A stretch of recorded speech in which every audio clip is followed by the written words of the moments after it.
अस्सलाम नाज़रीन, मैं हूं डॉक्टर मसूद परवेज़ और आज का टॉपिक है श्रिम्प फीडिंग। हमारा श्रिम्प जो है इसको दुनिया हाथों हाथ क्यों लेती है? क्योंकि हमारे जो है श्रिम्प ये ज़्यादातर नेचुरल फूड पे पल रहा होता है और पोल्ट्री इसलिए नहीं जाती कि हमारे यहाँ वो जो केमिकल उसमें ऐड किए जाते हैं, जो जिस तरीके से फीड बन रही है जिसमें एंटीबायोटिक का बेदरे का इस्तेमाल है, स्टीरॉयड का इस्तेमाल है और फिर वैक्सीनेशन, फिर उनको इंजेक्शन, ये वो जिसकी वजह से हमारी पोल्ट्री एक्सपोर्ट नहीं होती। लेकिन श्रिम्प और फिश एक्सपोर्ट हो जाती है क्योंकि इसमें एंटीबायोटिक का और वैक्सीनेशन का कोई तसव्वुर नहीं है। अब हमारे यहाँ लोग डरते इसलिए हैं श्रिम्प डालने से कि इसकी फीड का क्या होगा। तो जिस तरीके से हम फीड करते हैं इसमें आपके अखराजात बहुत कम होते हैं, यानी आपका टोटल टैंक जो है वो 20,000 रुपये की खुराक पे जवान होके बिक जाता है, जबकि पोल्ट्री फीड में उसकी जितनी कॉस्ट ऑफ प्रोडक्शन है उसका 80% फीडिंग कॉस्ट है और जिसकी वजह से फार्मर भी नुकसान कर रहा होता है और खाने वाले भी रो रहे होते हैं और सारे ही, क्योंकि जैसे ही डॉलर बढ़ता है तो हमारे यहाँ जितनी अज्जा पोल्ट्री फीड में इस्तेमाल होते हैं उनका कुछ 70% तो इम्पोर्टेड है। अब यानी सोयाबीन ज़्यादातर इस्तेमाल होती है और कैनोला मील इस्तेमाल होता है, पाम कर्नल मील इस्तेमाल होता है और इस सनफ्लावर मील इस्तेमाल होता है। ये सारी चीज़ें इम्पोर्टेंट हैं। हमारे यहाँ सिर्फ लोकल रिसोर्सेज में सिर्फ एनर्जी सोर्सेज हैं जिनको हम जैसे मकई या आप कह लें कि राइस पॉलिश, जिनका राइस पॉलिश का तो बहुत थोड़ा सा पोर्शन इस्तेमाल होता है जबकि मकई का ज़्यादा इस्तेमाल है।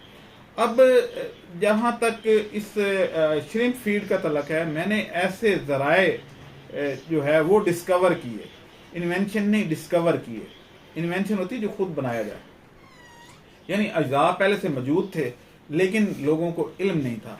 तो मैंने इस पे जोर लगा के, और सबसे बड़ी खुशखबरी ये है कि जो हमारा कनेडियन दोस्त है जिसने हमारे वागा पे जो फार्म बनाए हमने, तो उसमें मोर्टेलिटी नहीं हुई और उसने हमें इनाम दिया कि आपने बहुत अच्छे तरीके से, और उसका मैं जो समझता हूँ उसकी जो बेसिक रीज़न थी वो ये थी कि आपकी जो है फीड वो लाइव फीड थी जो अमोनिया पैदा ही नहीं करते। आप ये देखें कि अगर बायोफ्लाक भी जिंदा होगा तो वो अमोनिया को टेकअप करता है, जब मर जाता है तो वो अमोनिया रिलीज करता है। तो जो लाइव फूड होती है या फीड होती है वो लाइव फूड जो है वो अमोनिया उसकी गदा होती है, जबकि जब वो मर जाती है तो उसकी प्रोटीन डिकम्पोज होती है और उससे अमोनिया निकलता है। इसलिए बायोफ्लाक जब मर जाए तो आप फौरन पानी चेंज करें, क्योंकि वो आपकी अमोनिया बनाने का जरिया बन जाएगा और खरबों यानी ट्रिलियंस के हिसाब से वो उस टैंक में मौजूद होते हैं और वो ट्रिलियन के हिसाब से जब डिकम्पोज होंगे तो 1 इंच के अंदर पता नहीं कितने करोड़ वो बायोफ्लाक के सेल होंगे। वो जब डिकम्पोज होंगे तो टोटल सेलुलर लेवल पे आपकी अमोनिया रिलीज होगी और मछली जो है या झींगा दोनों उसमें वफात पा जाएंगे। अब इसको मैंने टेक्निकल तरीके से ऐसे हैंडल किया कि क्योंकि मैं बेसिकली न्यूट्रिशनिस्ट था, मुझे पता था कि किसकी प्रोटीन किसके बराबर है, किसको रिप्लेस किया जा सकता है। तो वो जब मैंने ये फीडिंग शेड्यूल दिया और उसको प्रैक्टिकली इम्प्लीमेंट किया तो उसके रिजल्ट हैरान कुन तौर पे अच्छे आए, जो कि मैं भी एक्सपेक्ट नहीं कर रहा था कि इतने अच्छे रिजल्ट कैसे होते। कि हमारी जो सरप्लस आई क्वांटिटी जो उन्होंने कहा जी, यानी थाईलैंड से हमने इंपोर्ट किए, तो जब वो उन्होंने जो सरप्लस भेजे वो भी सर्वाइव कर गए और हमें टैंक और लगाने पड़ गए क्योंकि जगह तंग हो गई। तो ये एक बहुत बड़ी अचीवमेंट थी। यानी इवन थाईलैंड वालों से जब हमने डाटा शेयर किया तो वो भी हैरान थे कि ये कैसे हो सकता है। हमने कहा जी हो गया, आप देखने आके।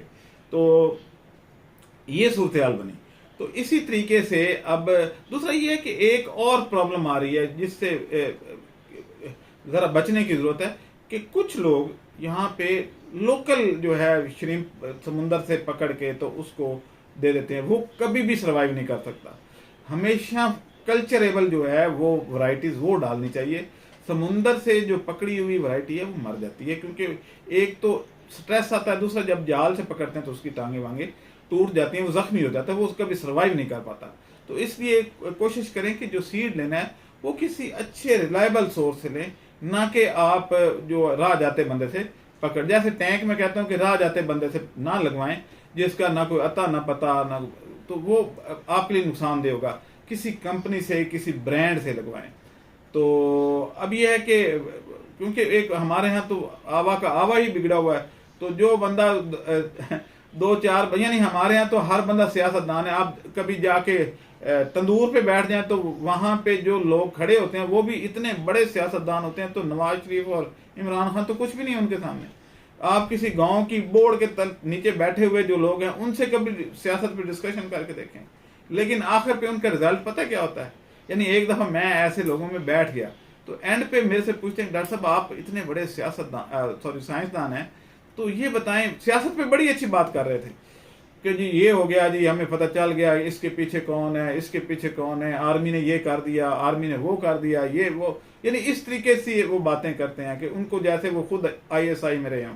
अच्छा, अब उसके बाद एंड पे ये सवाल होता है कि डॉक्टर साहब एक बात की मुझे समझ नहीं आती कि जब मैं किला ठोकता हूँ जमीन में, किला कहते हैं ये, इसके साथ भैंस बांधी जाती है, लकड़ी का बना होता है, तो जब मैं वो ठोकता हूँ तो वो मैं बाद में निकाल लेता हूँ किला, तो वो मिट्टी कहाँ जाती है, यानी वो सुराख हो जाता है ना। कहते वो मिट्टी कहाँ जाती है। मैं इतने अरसे से यही इस कंफ्यूजन में का शिकार हूं कि वो मिट्टी कहाँ जाती है। यानी वो पंजाबी में था तो कहते डॉक्टर साहब ये पता नहीं चलता कि वो मिट्टी कितने जाती है। तो उनका यानी कैलिबर ये होता है और बातें बड़ी बड़ी करते हैं। तो इसी तरीके से जो टैंक लगाने वाले भी हैं उनमें बातें बड़ी बड़ी होती हैं और पल्ले कुछ नहीं होता। खैर, अब यह है कि हमने जब इसको किया, इसकी फीडिंग, तो अब हम अपनी श्रिम्प फीड बना रहे हैं पाकिस्तान में। पहले कोई अगर किसी ने बनाई है तो दिखाएं। यानी हमारे यहाँ तो इदारों का ये हाल है कि मशीनरी पड़ी है और चलाना नहीं आता। यानी बड़े बड़े इदारे, उनके पास मशीनरी मौजूद है लेकिन चलानी नहीं आती। पैलेट कैसे बनेगा, कैसे होगा, यानी दुनिया में ये टेक्नोलॉजी आज से नहीं है, कई दहाइयों से पैलेटिंग हो रही है, लेकिन हमारे यहाँ किसी बंदे से पूछें कि पैलेट बनाने का प्रिंसिपल क्या है तो किसी को पता नहीं है। तो तरक्की कहाँ से होनी है, सोचते नहीं है। बनी बनाई चीज़ ये CPM की है, ये फलां की है, ये चाइना की आ गई है। और मैं यूट्यूब पे भी देखता हूँ कि वो छोटी छोटी मशीनें पैलेट वाली बिक रही होती हैं।